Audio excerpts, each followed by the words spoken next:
Want to get an election victory in Streets of Rogue but can't seem to manage it because the game does a terrible job explaining how that works? Well then, I have the perfect character for you.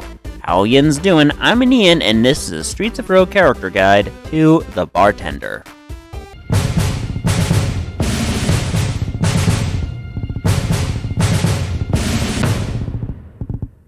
The Bartender is unlocked via drinking 10 alcoholic beverages in a single run, something you probably already did by accident via shoving every single healing item down your throat during a gunfight to avoid death. As for your backstory, it reads, everyone loves the friendly bartender. One of the few people willing to listen to you drone on about how your job is crap, the opposite sex doesn't like you, and you're thinking of ending it all in a rain of gunfire and carnage, blah blah blah. But the bartender remains understanding and discreet to their core. Fun fact, the bartender also serves alcohol. Yes, shocking, I know. As for your starting stats and gear, you have a pretty good stat array of 3 in endurance and firearms, with your melee and speed being an average of 2, so favor guns over melee battle when you can. As for your traits, you have the team building expert, making it so that your follower cap goes from 1 to 3.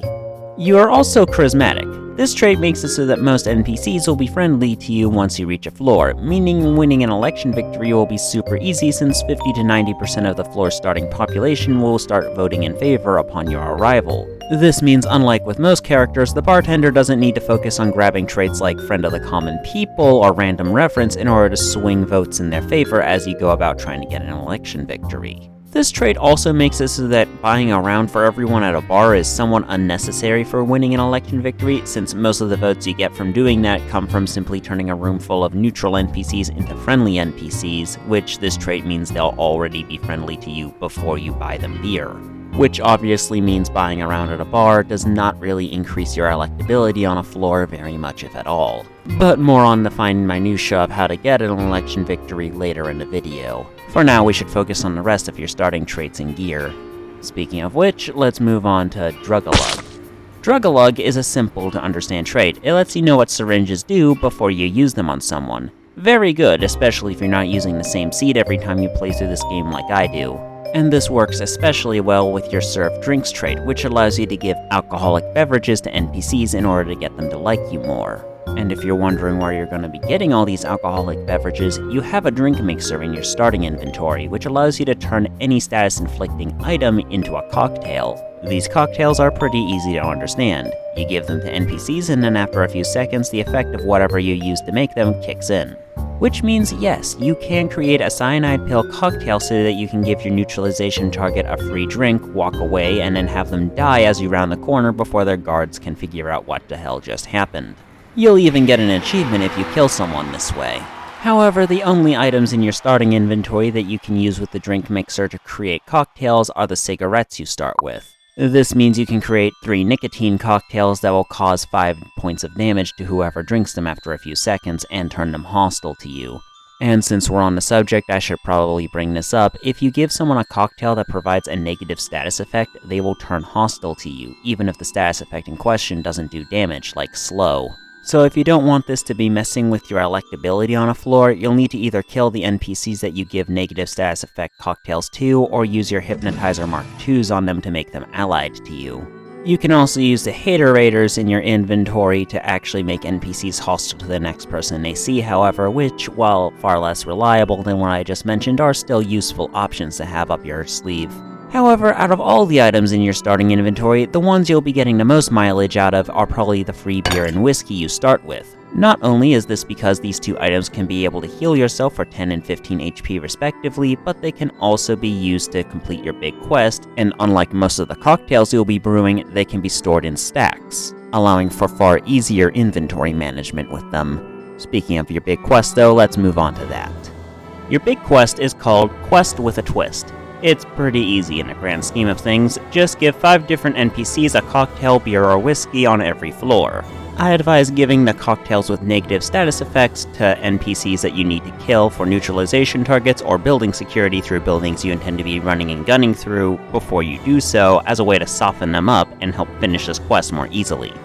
If this alone, however, is not enough for you to complete this quest on any given floor, I advise giving away the beer and whiskey in your inventory to NPCs that are neutral to you in order to win them over so you can increase your voter turnout. Or if that's also impossible, just hand it over to NPCs that are already going to vote for you just to get the quest over with. While you can use drugs you found in the trash as well as from drug dealers in order to complete this quest to make cocktails in order to do the previously mentioned give NPCs negative status effects before you kill them tactic, I recommend stockpiling the beer and whiskey anyway, since they can not only be used for this quest but also heal you in a pinch, as well as being much more easier to restock and stack in your inventory since they don't compete for inventory slots like your cocktails will. And more importantly, it can be easily restocked at not only your loadout medics, which get you the best price, but from other bartenders, who, while far more expensive than the loadout medics, will be able to give you far more beer and whiskey than the loadout medics. If you complete this big quest, your charismatic trait will be upgraded to make NPCs allied instead of friendly to you, meaning they'll now rush to your aid if a fight breaks out. Personally, I just end up stockpiling beer and whiskey and handing them out to different friendly NPCs to get this quest over with. But don't let that stop you from having fun with the various cocktail concoctions you can create in this game. One of my favorite tactics to use with this character is to create an electro-touch cocktail and give it to an NPC in a crowded room so that once the effect kicks in, they'll make everyone hostile as they inevitably bump shoulder to shoulder and electrocute everyone in the room. Strongly recommend if you end up having the ooze disaster break out on a floor and you have a neutralization target somewhere. You can also give rage poison cocktails to police officers so they'll end up killing each other in the later floors, quite useful in the uptown sections to thin the herd so to speak. But I'll let you all have fun experimenting with the endless concoctions you can make in this game. But moving on to the subject of election victories, as previously promised, I'll explain that as best I can. Your electability can be seen in the stat menu by hitting R or whatever the console equivalent is. There you'll see many statistics here, but the two most important for discussion today are your floor and city electability. In order to win an election victory, you need to have the city electability be a green number that is positive. At the game start, it will be somewhere in the negative.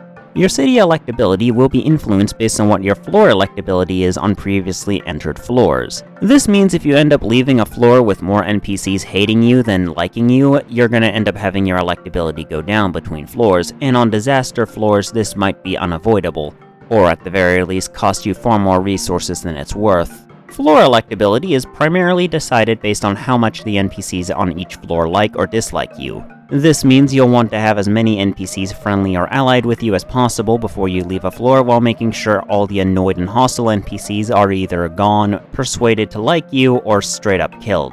Since imprisoned NPCs are guaranteed to become allied with you once you break them out unless they're a zombie or cannibal, staging prison breakouts with hacking tools or other means of your choosing are a great way of getting people to vote in your favor and increasing your electability on any given floor. Buying around at a local bar does boost your electability somewhat, as well as just buying stuff in general from local shops, since supporting local businesses always improves your electability by an insignificant margin on every floor. And if you're playing any character other than the bartender, the buying around at a bar is especially useful since it makes everyone in the bar except the bartender automatically friendly towards you, increasing your voting odds significantly. Just bear in mind that the cost of buying around at a bar is proportional to the number of NPCs in said bar. So if you end up inside a bar where there's tons of NPCs, you're gonna have to spend a small fortune to buy everyone around. However, if you are playing the bartender, which if you're watching this guide seems infinitely more likely, then buying around at the bar doesn't really do all that much for improving your electability whatsoever, since everyone is already friendly to you thanks to your charismatic trait.